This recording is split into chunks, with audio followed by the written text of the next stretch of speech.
저희 신문에 연재된 적이 있었는데 그 뭡니까 스포츠소재라는 신문에 무려 71회나 연재물을 실었습니다. 2002년 8월경부터 실기 시작했는데 연재물의 제목은 보물을 쫓는 사람들 라는 제목으로 백주는 본인이 기고한 글이고 그 글 내용 보면은 일제 어뢰공장의 실체를 확인시켜줍니다. 백주는 좀 약간 좀 전응아인 것 같아요. 본인의 증거를 수없이 만들어 놓고도 거짓말하고 우기는 이것은 약간 좀 그 IQ가 좀 의심이 됩니다. 세 번째, 탁종수라는 사람이 등장하죠. 그 탁종수가 자필로 쓰고 확인을 한 도굴 확인서를 보여주실 것입니다. 그 외에 수많은 결정적인 증거들을 공개하겠습니다. 온 국민 앞에 백주름의 거짓말을 파헤치겠습니다. 자, 정선생님. 예. 자, 편하게 말씀해 주십시오. 예. 네. 안녕하십니까. 6월 1일부터서 오늘 7월 28일까지의 사이에 약 20여 차례 금도구를 폭로하는 방송을 내보냈습니다.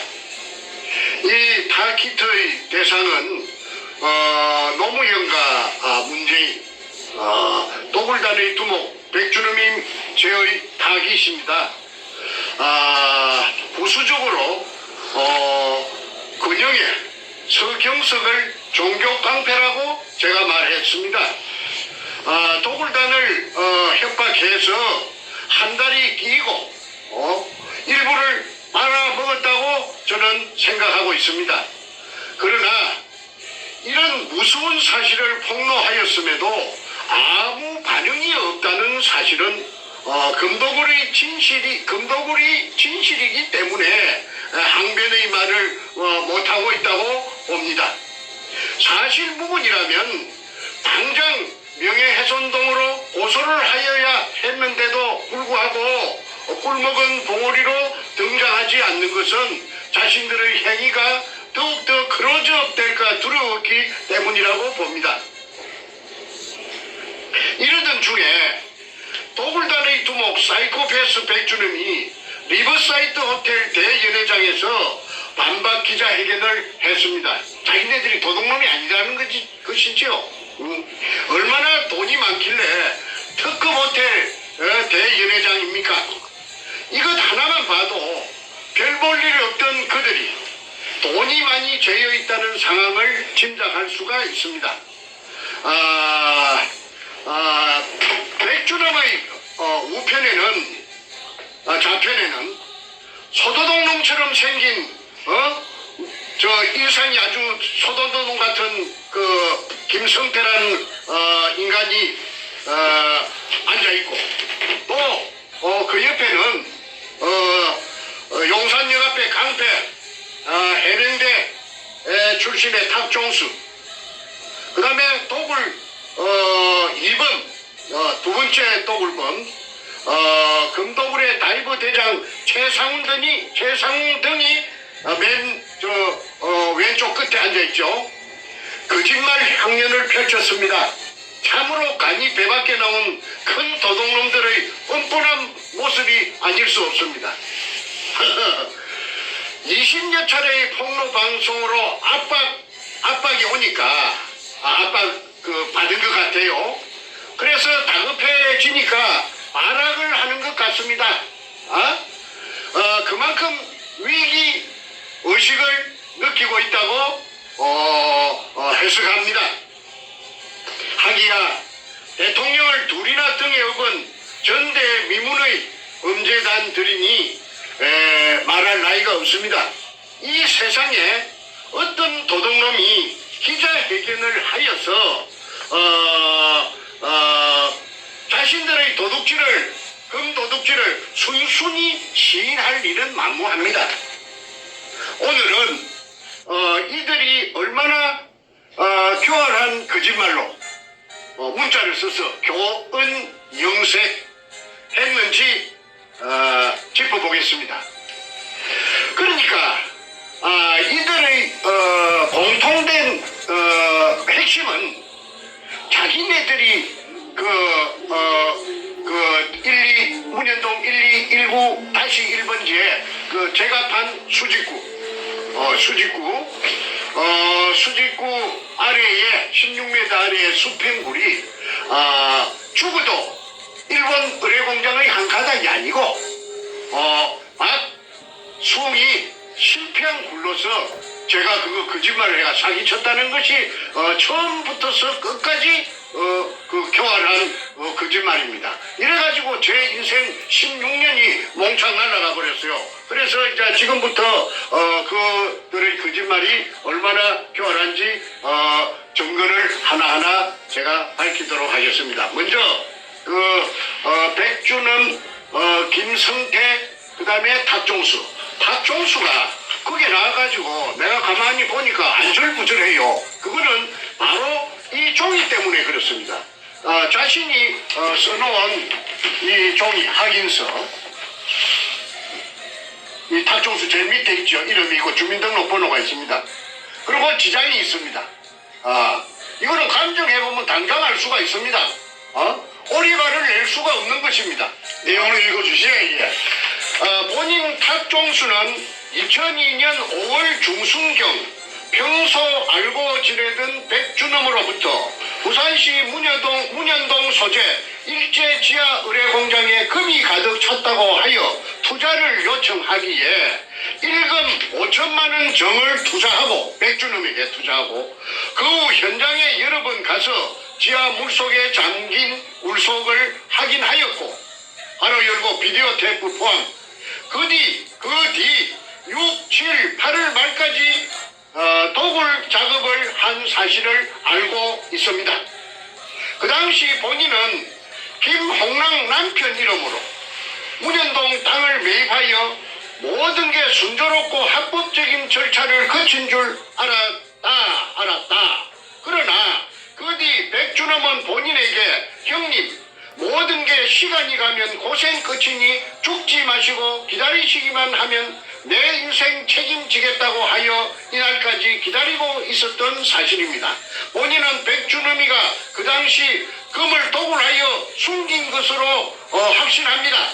이유는 백준엄이가 100%로 금이 있다고 하여 믿고 투자했던 것입니다.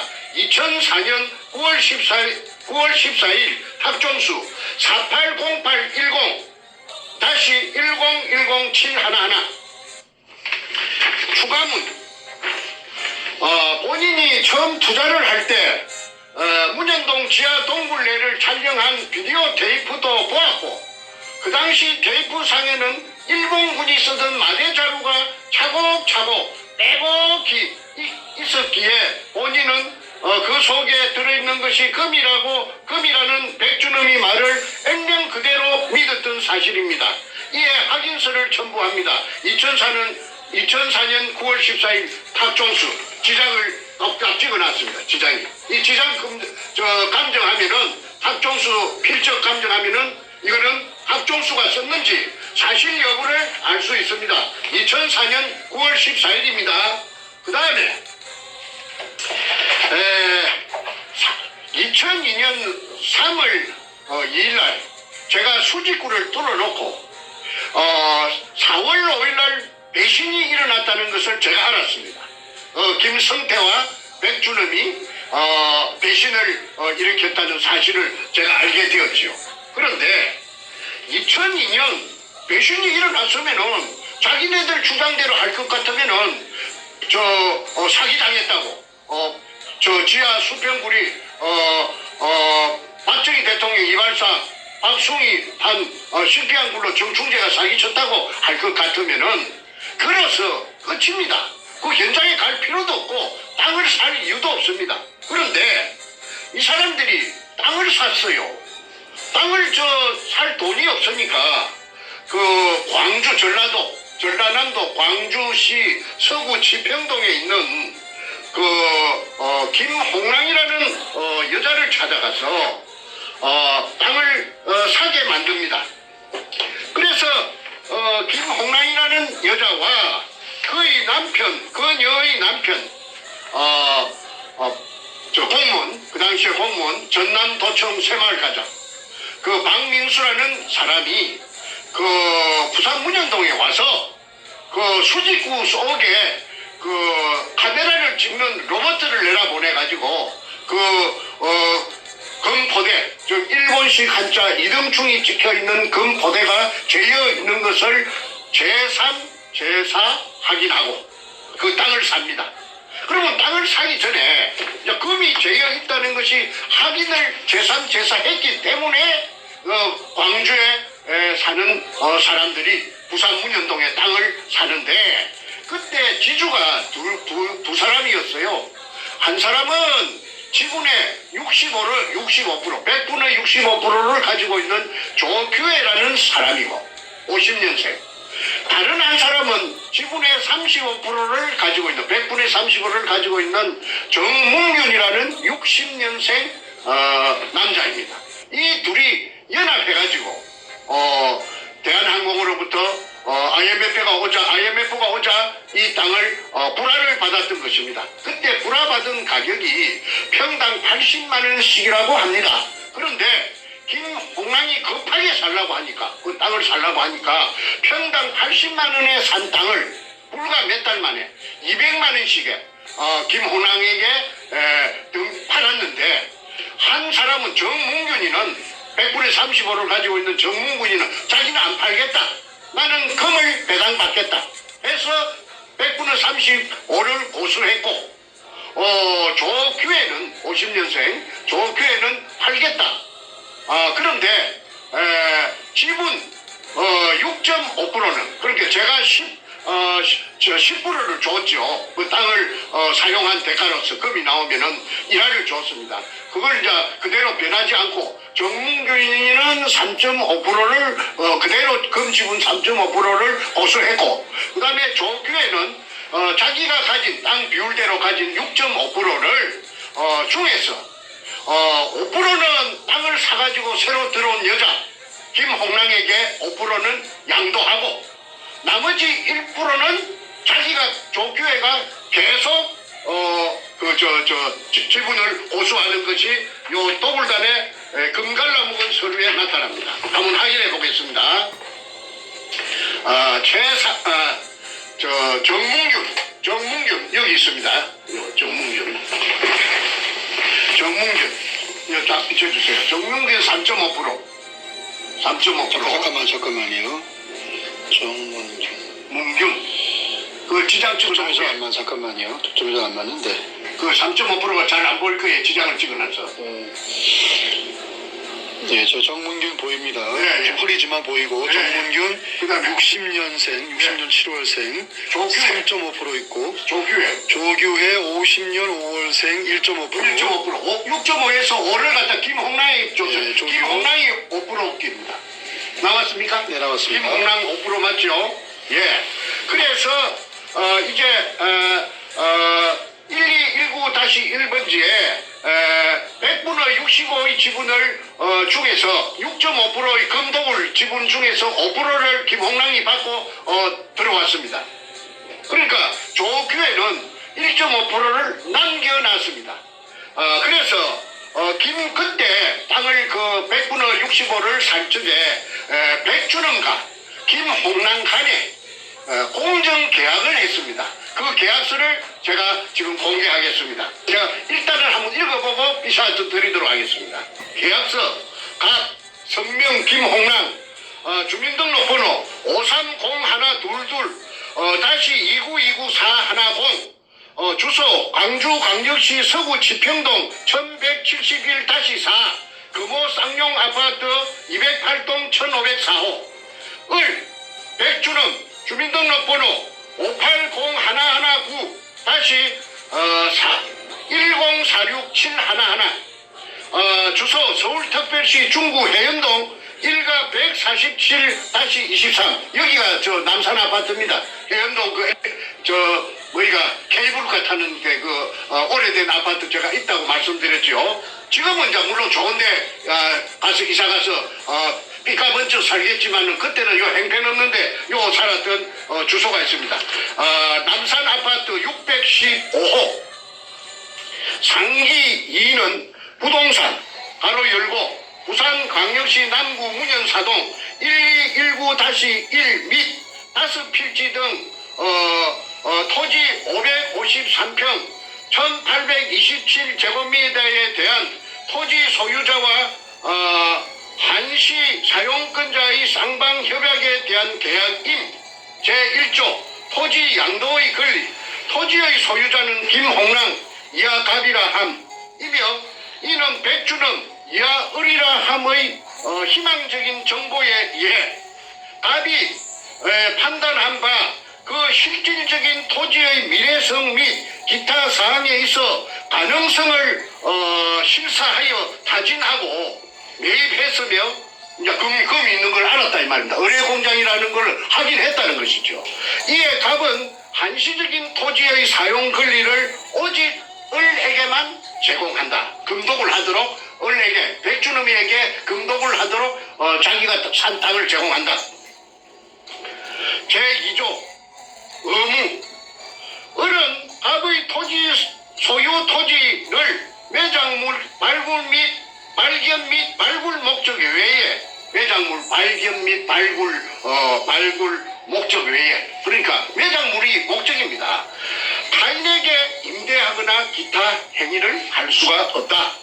제3조 계약 준수사항 갑이 토지를 계약 후 3개월 2002년 4월 29일부터 7월 28일 이내에 그러니까 산 날짜가 4월 29일 날 계약금을 주고 샀는데 7월 28일까지 3달 안에 갑의 투자금 토지 구입비 가로 열고를 2배로 산정하여 2배 곱절로 3달 만에 땅값을 2배로 뻥튀기 해갖고 산정하여 을이 갑에게 지급하면 백주놈이 김홍남에게 지급하면 김홍남은 지급 당일 무조건 백주놈에게 을에게 갑의 토지를 양도하여야 하고 곱절로 산값에 곱절로 받고 3달 만에 곱절을 주면은 무조건 양도하여야 하고 백주놈 앞으로 만약 을이 약정 기일에 약속을 이행하지 못했을 시 돈을 곱절로 주지 못했을 때는 김홍랑은 토지의 소유권을 을에게 양도할 의무를 갖지 않는다. 돈을 안 줬으니까 당연하지요. 단 갑이 기존 토지 주인 조규혜와 아까 50년생 남자 땅 주인 조규혜와 계약한 계약서 내의 토지 금액과 각종 세금 및 기타를 포함하여 을이 갑에게 지급한다. 부대 비용을 소모된 비용을 백주놈이 모두 김홍랑에게 보전을 해준다. 제4조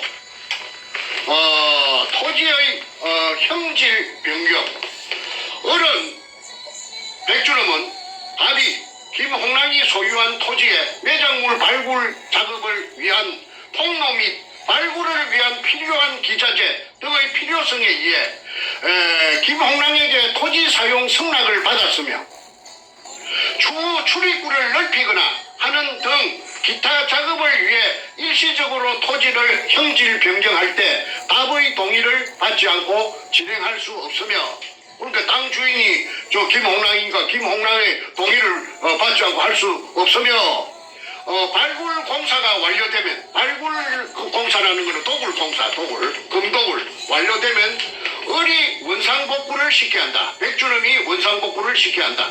위에 투자되는 복구비는 백주놈의 부담으로 한다. 을을 부담으로 한다. 단 상기 조항은 갑에게 을이 토지 대금을 지불 그러니까 김홍랑에게 백주놈이 뻥튀기한 2배로 뻥튀기한 토지 대금을 지불 2002년 7월 28일 이내 하기 전까지의 약속이랍니다. 이거 뭐 복잡합니다. 제5조 의무조항 을은 갑에게 백주놈은 김홍랑에게 기존 토지주들이 토지를 을의 작업에 방해가 되지 않는 범위 내에서 임대 사용함에 있어 월 265만 원의 토지 사용료를 수령 전달해 줄 의무를 가진다. 단 매장물 발굴이 매장물이라는 거는 땅 밑에 있는 거 아닙니까? 발굴이 본격화돼요. 35%의 토지주 및 임대자들이 그 이제 정민균이를 말하는 것 같아요. 60년생 35% 지분이 있으니까 토지주 및 임대자들이 철수할 시에는 그 책임을 지지 않는다. 제6조 특약조항. 김홍랑은 계약 기간 동안 백주는 을의 사전 동의 없이 토지를 제3자에게 매각이나 설정 및 기타 등 을의 발굴 사업에 발굴 사업이 도굴 사업입니다. 발굴 사업이라는 것은 그 가로 열고 도굴 사업이나 마찬가지죠. 지장을 줄 수 있는 행위를 절대 할 수 없다. 그러니까 도굴 하는데 그 땅 주인이라고 방해하면은 안 된다.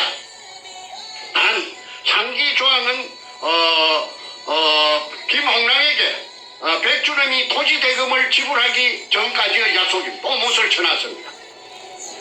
제7조 해약. 본 계약은 갑과 을이 서면 합의 후 공정에 의해 해약할 수 있으며 한쪽의 일방적인 해약은 불가하다. 제8조 발굴회사의 주식 지급. 갑은 발굴회사는 이거 도굴회사입니다. 포세이돈 살베이지라고 5월 13일 날 2002년 5월 13일 날 남포동 그 피닉스 호텔에서 잔당 발긴 대겸 1회 주주총회를 했다는 것을 엊그제 말씀드렸죠. 그걸 말하는 것 같습니다. 갑은 을이 행하는 모든 영리 행위에 관한 동등한 자격을 갖춘 자로서, 그러니까 김홍랑은 백주놈이 행하는 모든 그 도굴의 이익을 보는 행위에 관한 동등한 자격을 갖춘 자. 그러니까 도굴이 공범이 되는 거죠. 을의 총괄 이익에 백주놈의 총괄 이익의 5%를 보장받는 조건으로, 아까 도굴단 그 지장 찍어 먹는 그 배분 김홍랑 이름으로 5% 돼가 있는 거 확인하셨습니다. 5%를 보장받는 100%를 보장받는 조건으로 을의 회사, 백주놈의 회사, 주 포세이돈 살베이지 바로 열고 인양 및 발굴회사가 도굴회사입니다. 도굴을 목적으로 한 회사입니다. 주식 5%를 지급받고 등기 이사로 정식 등재한다. 그러니까 도굴단에 정식으로 가입한다. 제9조 을의 권리행사. 을은 백주놈은 갑이 김홍랑의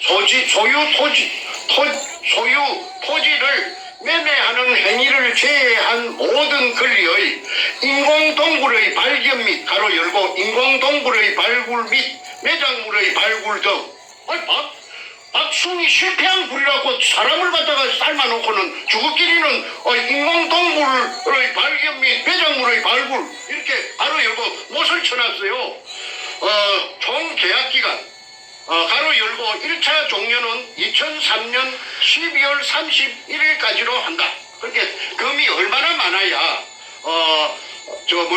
다음 해에 2003년에 발견한 해가 2002년 3월 1일이니까 다음 1년 넘어가갖고 다음 해 연말까지 동안에 도굴을 하겠다고 하니까 그 금이 얼마나 많았는지 상상이 됩니다. 정부 및 제3자 등에게 정부가 나오네요. 상기 권리를 행사할 수 있다. 정부가 나옵니다. 상기 조항은 갑이 을에게 토지 대금을 지불 가로 열고 2002년 7월 28일 따블로 꽃배기로 주기 전까지의 약속임. 제10조 발굴회사 지분 대금. 을은 갑과 계약 후 백주놈은 김홍랑과 계약 후 열흘 이내에 주 포세이돈 살베이지는 아까 말씀드렸습니다. 남포동 피닉스 호텔에서 5월 13일 날 도굴 회사를 임시 주주총회를 하고 주주총회를 했다고 내가 아까 이야기. 그게 이제 도굴 범죄단입니다. 범죄단을 결성했다는 겁니다. 창업하여 회사 지분 5%를 갑에게 지불하여야 한다. 다시 한번 100분의 5를 금도굴의 100분의 5의 지분을 김홍랑에게 준다. 못을 쳐놨네요. 제11조 갑은 을이 발굴함에 있어 김홍랑은 백주놈이 발굴함에 있어, 발굴이란 말은 도굴입니다. 추가 투자를 원하지 않는 것으로 한다. 제12조 을의 채무는 백주놈의 채무는 갑에게 어떠한 영향을 미치지 않는다. 제13조 을이 백주놈입니다. 백준원이 주 포세이돈 살배지 법인 등록 시 상기 계약 내용을 성계한다. 제14조 분쟁 조정. 답과 을이 계약서에 명시되어 있지 않은 일에 의한 분쟁에 있어 이 계약서에 없는 조항에 분쟁이 일어나면 조정에 대한 협상은 양측의 대표가 사회의 상식적인 수순을 밟아 해결하되 그래도 타결되지 않을 시에는 이 사건에 대한 분쟁의 해결은 서울지방법원으로 이의를 제기하기로 한다. 재판까지도 이제 염두에 뒀습니다. 제15조 마지막입니다. 답과 을은 이 계약을 확인하기 위해 두 통의 계약서를 작성하여 서명 날인하고 공정을 한다. 2002년 4월 29일 각 김홍랑, 을, 백준호 요 붙여주세요. 밑에 제일 밑에 도장 나오게. 2002년 4월 29일 김홍랑 백준호 도장 찍혀 있습니다. 그 다음에 여기 이제 제일 표지입니다. 제일 표지입니다. 그게 공정 서류의 그 변호사 사무실에 가서 공정한 서류의 표지입니다. 그 다음에 이것이 이제 맨 마지막 자입니다. 부산광역시 연제구 거제 1동 세종빌딩 3사청 법무법인 신성 공정 담당 변호사 강동규. 자, 김홍남과 백준음이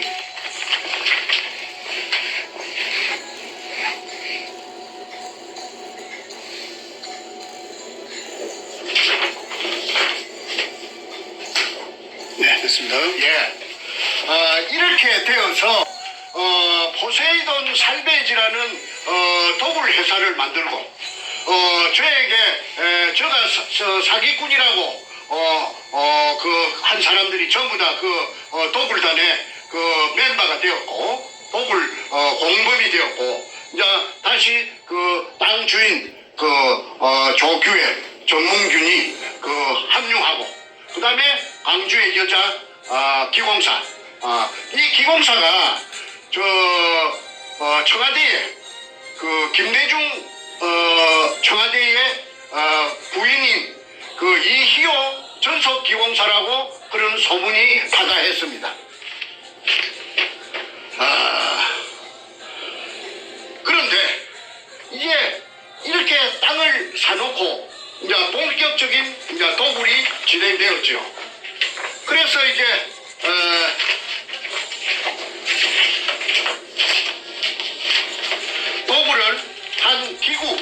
도굴 한 기구 요 좀 찍어주세요.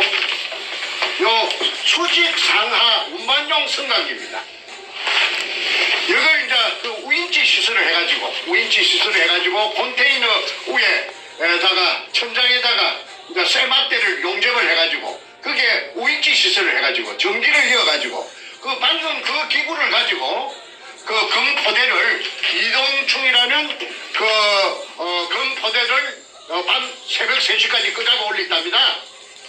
그래서 이거는 그 2002년 8월 말경에 현장에 제가 사람을 보내가지고 가니까 이 절벽 밑에 옹벽 밑에 널브러져가 있더랍니다. 벌겋게 녹을 뒤집어 쓰고 널브러져 갖고 있는 것을 찍었습니다.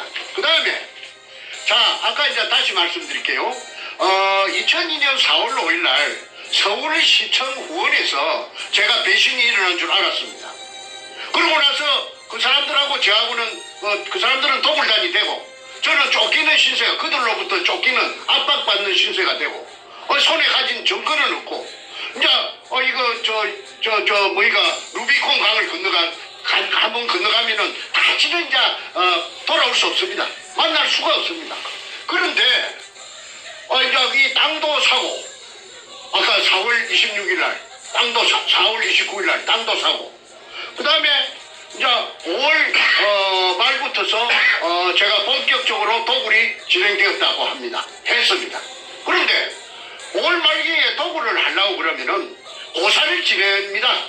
그 뭐 자동차 한 대를 사도 그 미신을 믿는 사람들은 자동차 새 자동차 앞에 놓고 도로에 가서 재물을 차려놓고 절을 하는 것을 우리가 길을 가다가 몇 번 심심찮게 보고 하는데 이 사람들도 예의가 아니라서 그 현장에 돼지 대가리를 제상 위에 차려놓고 수박을 따게 해놓고 경건한 마음에 꿇어 앉았는데 저 김성태 그 소도동 놈도 꿇어 앉아갖고 아주 무릎을 꿇어 앉아서 양손을 무릎에 얹고 그 옆에 검은 양복을 입고 대가리를 푹 받고 있는 놈이 사이코패스 백주놈이고 그 다음에 그들보다 한 줄 뒤에 혼자 앉아있는 여자가 서울 경찰청 차장 김기영이 캄보이하고 내려왔던 청와대 여성 담당 비서관 신필균입니다.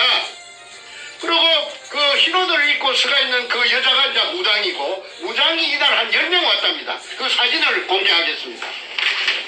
이 책에 황금 백합자 같은 책에 다 올라 있어요.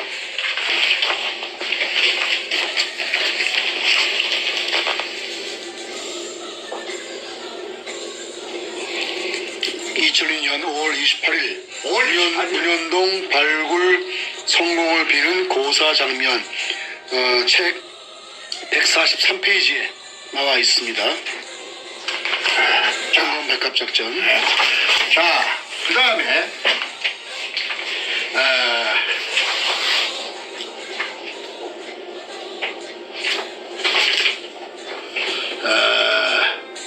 136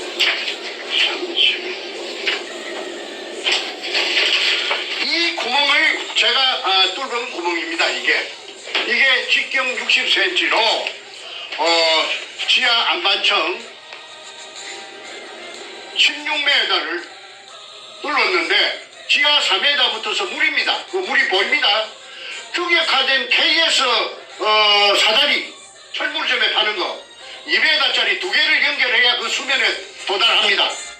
그래서 4m 밑에 붙어서 물입니다. 12m를 내려가야 그 수평물의 천정이 나옵니다. 사진은 문현동 기습작전 당시의 수직구에서 책 135페이지에 찍혀 있습니다. 황금 백합작전. 자, 그 다음에 엊그제 제가 말씀드린 데 물이 올라오는 장면이 이 사진에 있습니다. 물이 3시간 반 동안 분출되었다는 그 사진이 그 있죠. 책 103페이지에 보시면은 분출.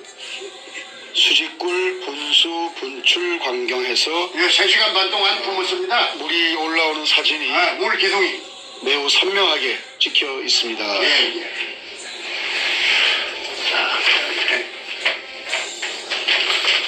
이게 조선 총독부 45년 7월 3일 날 45년 7월 3일 날 그 땅이 조선 총독부로 등기 이전돼가 있는 토지대장, 외정대 토지대장입니다. 그 제일 왼쪽 하단에 조선 총독부 기사 주세요. 책 27페이지에 있습니다. 조선 총독부 토지대장입니다. 그 위에 아무 별 볼 일 없는 황무지나 다름없는 쓸데없는 땅에 왜 조선 총독부가 다음 달 8월 15일 날 그 폐망할 것인데 7월 그 급박한 시기에 7월 3일 날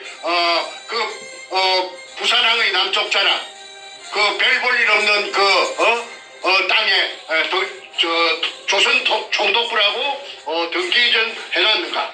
제가 거기서 인생 16년을 그 담보 잡혀갖고 날라가 버린 겁니다.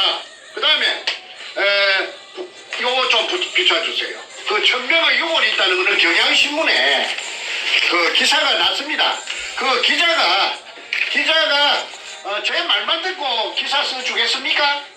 네 말이 옳다, 내 기사 쓸게 하는 그런 경우는 없습니다. 다 조사해보고 이거 사실이라고 믿으니까 그 경향신문 기장신문에 그 대문짝만하게 아주 활자가 크게 그 축소해서 그 지금 했지 1천여 구의 그 유골이 있다는 사실을 그 경향신문에도 기사가 났는데 일회용으로 끝났어요. 무조건 일회용입니다. 예, 책 28페이지에 나옵니다.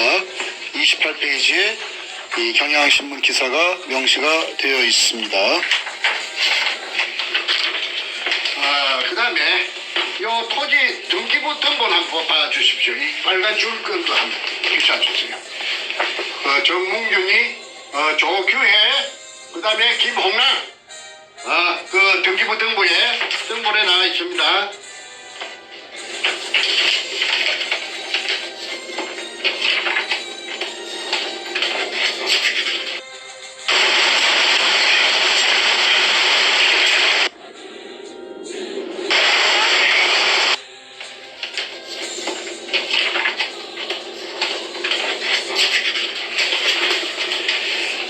내용 좀 읽어주시죠.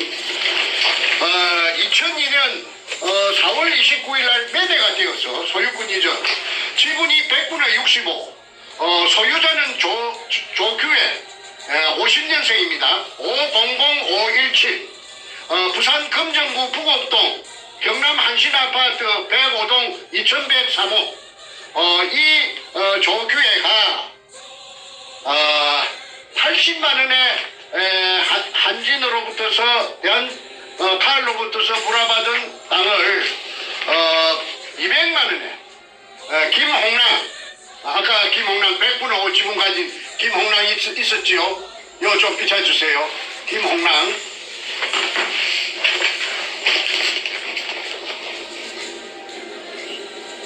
광주 서구 지평동 금호 아파트에 사는 여자 김홍랑에게 100분의 65를 200만 원씩에 팔았고, 그 다음에 정문규라는 60년생 이놈은 도굴에 금에 대해서 전설처럼 내려오는 금에 대해서 욕심이 발동했기 때문에 팔지 않고 금 지분을 이익 배당을 받겠다 해서 35%를 보수하고 이렇게 이제 포세이돈 살베이지라는 회사가 되었습니다.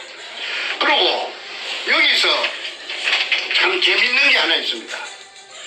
제 동생이, 제가 5형제 중에 장남인데 제 둘째 동생이 정간재라고 53년생이 있어요. 벤티. 그런데 그 정간재가 아무 상관도 없습니다. 운현동 땅하고 아무 상관도 없고 금동을하고 아무 상관도 없는 정간재를 끌어들여가지고 정간재를 꼬시기 위해서 지불각서를 써줍니다. 아마 경찰이 없었으니까 앞으로 주겠다는 약속으로서 김성태가 자필로서 써준 지불각서가 저에게 있습니다. 그러니까 이게 정간재에게, 맨 밑에 정간재에게 일금 1,000만 원을, 일금 1,000만. 그런데 김성태도 금융불량자고 정간재도 금융불량자인데 금융불량자 둘이끼리, 신용불량자 둘이끼리 1,000만 원을 주겠다고 지불각서를 써줍니다. 제가 읽어드리겠습니다. 지불각서 일금 1천만 원. 위 금액을 주 포세이돈 살베지에 본인 지분이 매각되면 지불할 것을 각서함. 단 회사의 이게 뭐라 쓴가요? 발전과 본인의 업무와 체면에 협조하는 조건임. 2002년 5월 24일 김성태조에게, 그리고 이제 책에는 가명으로 해야 되기 때문에 김성준으로 되어 있습니다만은 책 138페이지에 나와 있습니다. 자필입니다. 김성태. 자, 그래서 이것이 2002년 5월 24일 날 아무 상관없는 정간재에게 김성태가 무슨 본인 지분이 매각되면 포세이돈 살베이지는 그 도굴회사인데 도굴회사에 그냥 자기가 돈이 없으니까 지분이 매각되면 지불할 것을 각서한다.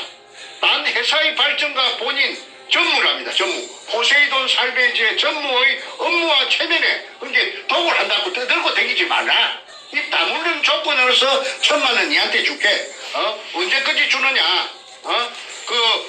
매각되면, 지분이 매각되면 내일이라도 준다.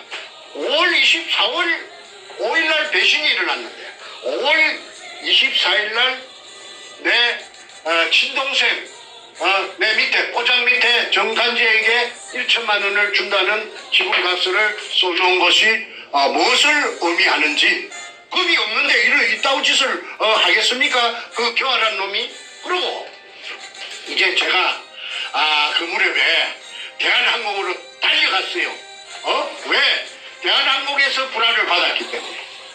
그 조규의 정문균이가. 그래서 내가 대한항공에 달려가서 내 기억하건대 31명의 그 이사가 있었다는데 IMF가 오면서 전부 다 날아가고 하나 남았는데 그게 노송성이라는 사람입니다. 소나무 송자, 이룰 성자. 이분이 그 상무를 했는데 관제 및 시설 담당입니다.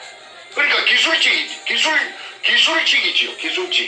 기술직인데 저하고 이야기를 해보니까 다 알아듣더라고요. 내가 그 땅 문현동이란 말은 내가 안 했는데 그래서 이제 계약을 할 뻔하다가 대한항공하고 할 뻔하다가 그 홍콩 그 다음날 계약하자는 그 약속날에 홍콩 비행장에서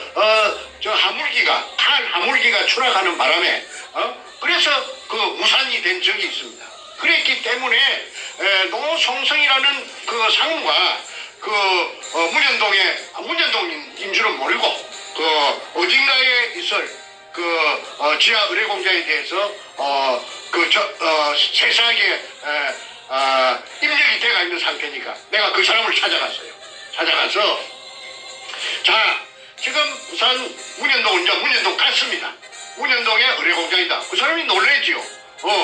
그래서 그 도굴이 일어나고 있는 과정을 설명하니까 그분이 야 그러면 좋다. 이거 어마어마한 일인데 우리가 그 땅을 갖다가 다시 매입할 수가 있다. 우리가 다시 그 금이 나왔다면 우리 땅을 다시 매입해야 될 거 아니냐. 그 대신 조건이 하나 있다. 그 정 선생이 팠다는 그 수직구 밑에 그 일본 글자가 찍힌 항토색 마다리 포대가 그 속에 금이 든 것이 가득 찼다니까 그 사진 한 장만 찍어 온나. 그 한 장만 찍어 오면은 그래야 내가 회장한테 양호 회장한테 보고를 할 때 당신 뭘 믿고 그래요 하면 그 사진을 청내에 보여야 일사천리로 될 거 아니냐. 그래서 이제 제가 알았다 하고는 사진을 이제 찍기로 결심하고 수중 촬영을 전문적으로 하는 회사를 하나 찾아내가지고 경기도 일산에서 그래가지고 1톤짜리 추력에 자체 발전기가 있고 자동 카메라가 다 있는 그 차가 부산으로 현장에서 그 기업 그 앞에서 12시에 자정에 만나기로 했습니다. 그리고 왔더라고요. 그래서 이제 사전에 준비한 고압 가스 절단기로 형식적으로 걸어놓은 그 대문에 그때부터 그놈들이 대문에 걸어놨습니다. 잠가놨습니다. 그걸 그만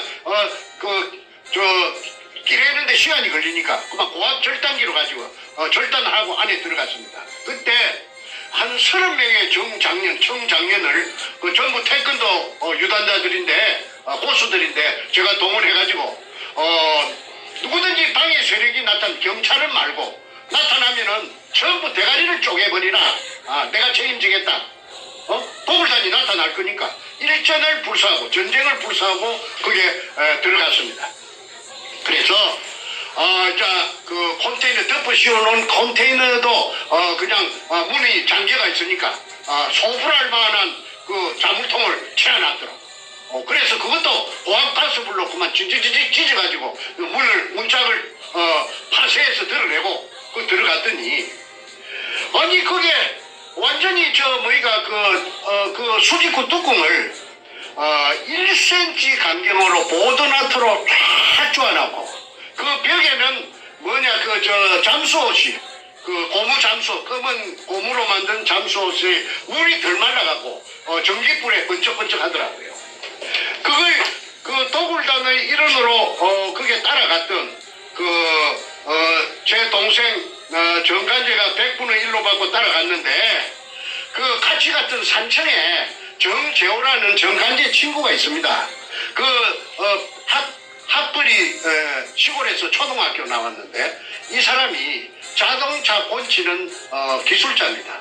근데 이 사람이 정관제하고 친구다 보니까 친구 따라 강남 간다고 그 부산 문현동에 도굴 현장에 같이 따라가서 종사를 한 적이 있습니다. 한 3달, 4달 동안 있었다고 하더라고요. 그래서 이 정재호가 이 도굴단에 폐행당하고 올라와가지고 그래가지고 얘가 저 희망이 뭐냐 하면은 자기가 어릴 때 꿈이 만화가가 되는 게 꿈이었대요.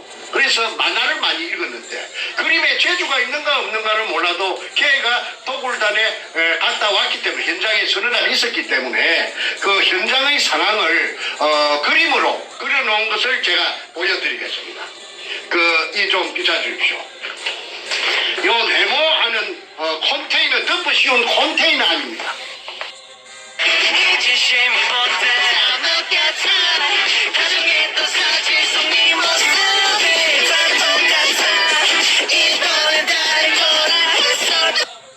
요 네모하는 컨테이너 덮어 씌운 컨테이너 아닙니다.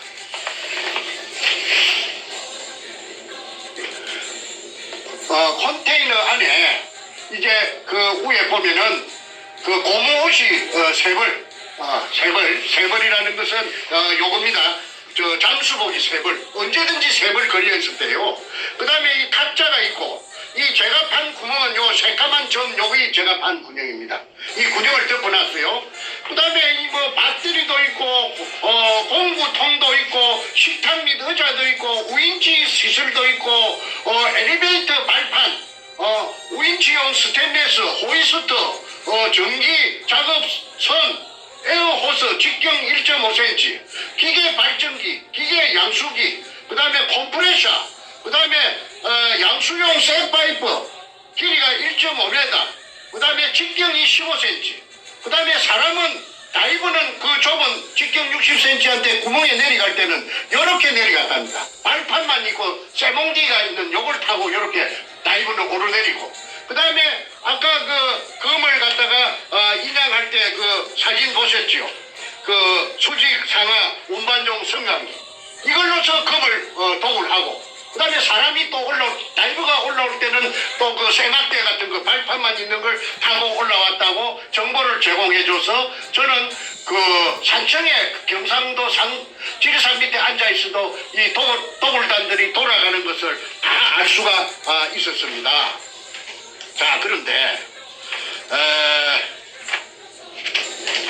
이 어느 날 이제 아까 대한항공 이제 부산지사 대한항공 지사의 책임자하고 그 밑에 또 부주임하고 그 한 3-4 명이 아까 그 발전기 내려갔을 적에 왔습니다. 그래서 이제 발전기가 카메라를 이제 돌려가지고 이제 물속에 보압 전기 절단기를 갖고 뚜껑을 보드나트 풀 시간이 없으니까 옆구리를 쭉 찢으니까 그냥 촛농 녹듯이 해서 따가리를 떼내고 그냥 잠수를 해서 이제 물속에 들어갑니다.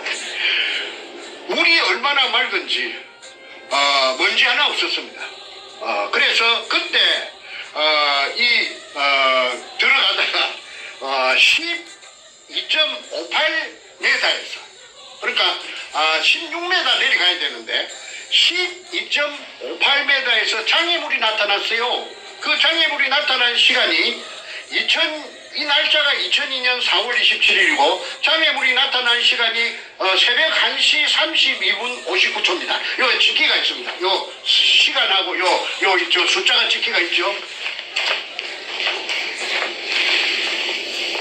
네, 그 책 136페이지에 나와 있습니다. 보면은 수직구속 수심 12.58m에서 정지된 촬영 화면 해가지고 숫자가 있는데 이게 숫자는 이게 020427 나와. 이게 날짜입니까? 내가 불러줄게. 불러주세요. 그게 이제 뭐냐 아까 네네. 2002년 4월 27일 위에 거는 날짜고 그 밑에 01은 새벽 1시 32분 59초에 12.58m에서 카메라가 삥 장애물 나타나니까 삥 돌아갖고 비춰갖고 낸 것이 아까 여기서 말한 직경 15cm 양수용 물로 퍼내는 양수용 쇠파이프 서로서로 돌려가 연결해가지고 쇠파이프 길이가 1.5m짜리 길이가 요게 3개가 요게 나타나가지고 그날 촬영이 실패를 했습니다.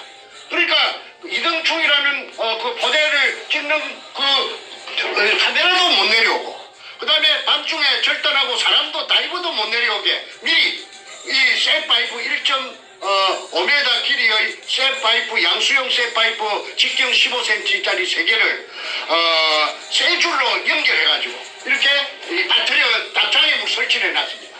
자, 그 보여주실 때 이 초점을 얼굴에 맞췄기 때문에 카메라가 너무 앞으로 오면 안 보인답니다. 그러니까 그 보여주신 자료를 얼굴 옆에다 보여주시면 좋아요. 이쪽 얼굴 옆으로. 예. 짝파가 여러분 이제 예. 초점이 맞습니다. 예. 네, 좋습니다. 예. 이걸 물속에, 이 깊은 물속에 금도 없는데, 돌만 있는데, 한주 소금 포대에 쓰레기만 있는데, 실패한 굴인데, 박숭이 실패한 굴인데, 왜 그 보드나트로 가지고, 철판을 해가지고, 더블시한, 집어넣고, 바느질 하듯이 촘촘하게 집어넣고, 그 다음에, 그 잠수복 쇠불이 벽에 걸려가 있는데, 물이 번쩍번쩍하며, 전기에 반사돼가지고 그런 공구가 어지럽게 놓여 있었으며, 그 다음에 이 장애물이 물속에 쇠통 3개가 가데라도 못 들어오고 사람도 잠수부도 못 내려오게 설치가 되어 있는가. 그래서 이 장애물을 어떻게 끄잡아냈던가 내가 알아보니까 힘이 센 역발상 기계쇠라고 했습니다. 그 백주놈이 옆에 앉아있던 머리 뽀글뽀글한 그 소도동로, 그 김성태 그놈이 보디빌딩을 해서 그 덩치도 크고 힘도 셉니다. 그놈이 진암철판을 가지고, 진암철판이 큰 진암철판에다가 줄을 연결해가지고 그걸 집어이어가지고 이걸 이 쇠가 새로 만든 거니까 이게 그 진암철판에 척거덕 붙으면은 막 두놈 세놈이 엉겨 붙어가지고 이걸 끄잡아 올리는 것을 그 정재호도 보고 정가재도 봤다고 증언을 해서 이 용도가 자기네들이 저녁에 자러 가면은, 독을 마시고 자러 가면은 이게 아무도 못 들어오게, 말하자면 자물쇠 역할, 자물통 역할을 하기 위해서 불안하니까 이렇게 해놨는데, 금이 있었기 때문에 이런 신경을 써가지고 2중 3중으로 그러니까 아까 처음에 정문에 쇠문에 고압 전선을 가스 고압기로 절단했고, 그 다음에 컨테이너 출입문 절단했고, 그 다음에 세 번째 아까 수직구 위에 철판으로 집어넣은 거, 오더나도 집어넣은 거 세 번째, 그 다음에 네 번째, 그러면 4중입니다. 1중, 2중, 3중, 4중 안전장치를 해놨습니다. 그래서 그날 그 이등충 포대만 그만 사진으로 찍었다 하면은 그만 게임이 세트됐을 건데, 이 교활한 놈들이 그렇게 철저하게 해놨으니까 그걸 못 찍어서 그 대한항공하고의 그 관계가 끝이 날 수밖에 없었습니다. 항상 이런 식으로 그 해결됐든 됐든 문 앞에 가서 그냥 다시 돌아서고, 그런데 제 혼자 힘은 없습니다. 개인의 힘은 미약합니다. 그러니까 제가 그놈들은 그 김홍란이라는 그 여자가 땅도 사주고 그 위에 또 투자한 사람들이 많지요. 그 투자한 사람들이 많으니까 돈의 힘으로 가지고 또 세력, 그 여럿이 힘으로 독을 단 있으니까. 그러니까 내가 아무리 날고 기는 재주를 가지고 있다고 해도 제가 인부적 세부적으로 당할 수밖에 없었습니다. 그러던 차에 재밌는 게 하나 제 손에 들어왔어요. 이 백준남이라는 이 사이코패스가 여의도 고등학교 출신이고 대학은 문턱도 못 밟아놓은 놈이라고 했습니다. 그런데 이 자가 어떤 장가를 사방팔방에 헤매다 보니까 아주 오래된 그 잡지를 한 권 구입했어요. 그 잡지가 학언이라는 잡지인데, 학언. 그 연세가 한 60 이상 되는 분들은 그 학언이라는 잡지를 갖다가 기억하실 것입니다. 그 학언에 그 고등학교 3학년 때 이 백준음이라는 이 사이코패스가 그 63빌딩, 63빌딩 63층이란 말인데, 그 꼭대기에 올라가면은 밑에는 그 바람을 느끼지 못해도 그 꼭대기에 올라가면은 해오리 바람이 불 때도 있고 돌개 바람이 불 때도 있고 그 바람이 세차답니다. 저는 그거 못 올라가 봤어요. 그런데 이놈이 그 기구를 차고 새 날개 같은 거 이런 걸 지가 만들어 가지고 그 올라가서 뛰어내리어요. 그 63층에서 그래가지고 성공을 해서 새거치 날라다니는 새거치 무사히 그 땅바닥에 안착을 했기 때문에 그 표지 모델로서 백주름이 나왔다는 것을 제가 알았어요. 그래서 이놈이 그 학원에서는 학원사에서는 이놈을 소개하기로 조인 새조자 조인 새사랑 그래서 이놈이 아주 가벼워요. 내가 들어가지고 셔립 다리를 걸어가지고 방 안으로 집어 던지니까 탁 날아갈 정도로 아주 가벼워요. 그 뱃속이 새처럼 비어있는 그런 인간 같다고 제가 표현하고 싶습니다. 그런데 이렇게 63층이나 되는 그 높은 데서 얄궂은 기구를 차고 뛰어내릴 정도 된다면은 이놈의 성품은 뭐냐면은 스릴이가 스스펜스를 즐기는 놈입니다. 그래서 항공스포츠연합회 회장을 갖다가 30년 40년 동안 하면서 죽은 노무현하고 같이 동호인으로서 동락했다고 앞전에 말했지 않습니까? 그러니까 스릴과 스스펜스를 즐긴다는 것은 뭘 의미하느냐? 그거는 이 하나의 게임으로 이 도굴이라는 이런 큰 범죄도 게임으로 생각한다는 것이지요.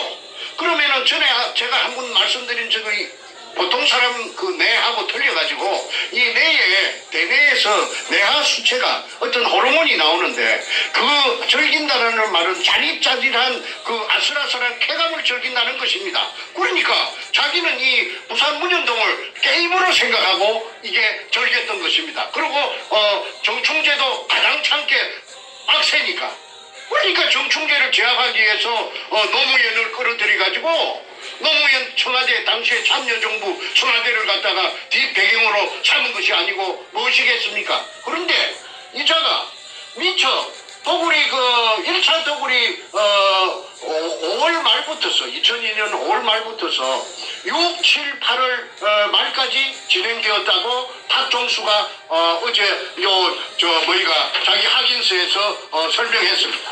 여기서 증명했고